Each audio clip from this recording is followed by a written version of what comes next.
brochets, carpes, cendres, mulets, anguilles, ces poissons blancs de Loire, démodés, parfois dénigrés, sont désormais les stars d'une table étoilée du Loir-et-Cher.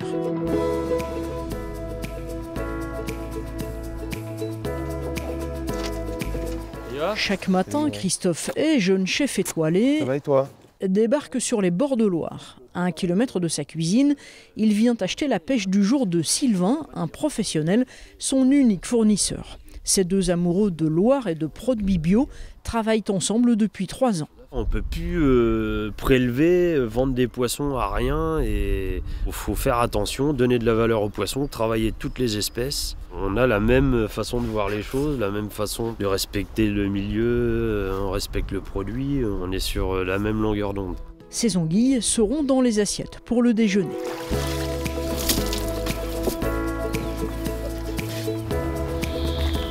Du poisson frais et des légumes bio, évidemment. Car à 2 pas du restaurant, Christophe Hay a créé un potager de presque 3000 mètres carrés. Je t'ai ressemé 4 ans de sucrine là-bas. Alain, le jardinier, veille donc sur la production de tomates, courgettes, épinards, fraises, panais ou salades. C'est direct du producteur au consommateur. On les cueille, on les monte tout de suite sur les restaurants. C'est ultra frais, il n'y a pas de transport. C'est un moment de bonheur de pouvoir toucher le produit, de pouvoir être proche des cultures, de décider aussi un petit peu de ce que tu as envie de faire. Et c'est vrai que le fait d'être ici à ramasser ces légumes, c'est juste magique, quoi.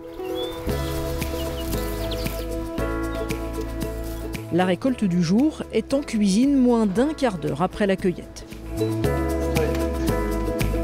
C'est chouette aussi. Elle est magnifique, super.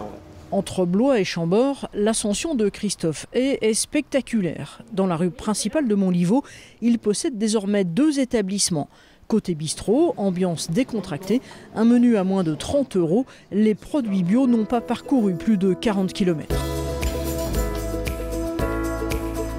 Retour dans la cuisine plus chic de la maison d'à côté. C'est le restaurant 1 étoile du chef loir-et-chérien. Une cuisine créative, moderne et végétale.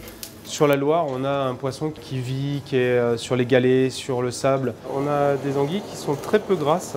Vraiment la philosophie de la maison, c'est aller chercher les richesses de la Loire, aller chercher les richesses du jardin, aller chercher les richesses de tous nos petits producteurs locaux. Et aujourd'hui, ce qui est aussi fort pour nous, c'est que nos convives viennent aussi pour ça. Ici, l'ambiance est apaisée, la cuisine ouverte, le chef navigue des fourneaux à la salle. Passionnément, il prend les commandes, mais surtout explique, raconte, décrypte ses origines paysannes, l'école hôtelière à Blois, son expérience de chef pour Bocuse en Floride, son amour du terroir.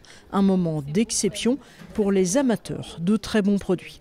C'est très surprenant, c'est très fin et c'est vrai que ça nous emmène dans des voyages aromatiques auxquels on n'est pas habitué.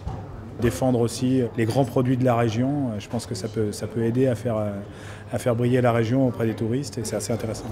À 38 ans, entre Loire et terroir, le Vendômois est devenu un chef très pressé. Après avoir été nommé Grand de demain par Goemio en 2016, il va ouvrir un restaurant à Orléans et espère une 2e étoile très bientôt pour la maison d'à côté.